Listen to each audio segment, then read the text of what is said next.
Good afternoon. Right now is lunchtime. Today is a work day, and on this island, all these restaurants are closed. Closed.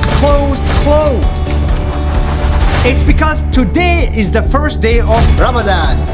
here in the Maldives and around the world, where Muslims do not eat or drink anything for the whole day until sunset. That's why these restaurants don't need to open.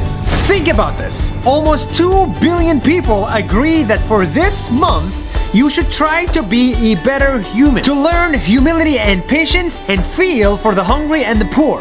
And at the end of it, celebrate as a community. This is a big part of the Muslim culture that sadly goes unnoticed as the media focuses on what's bad. But as 24% of the world celebrates Ramadan, try to join them. Their restaurants might be closed, but their homes are not. That's 1 minute. See you tomorrow.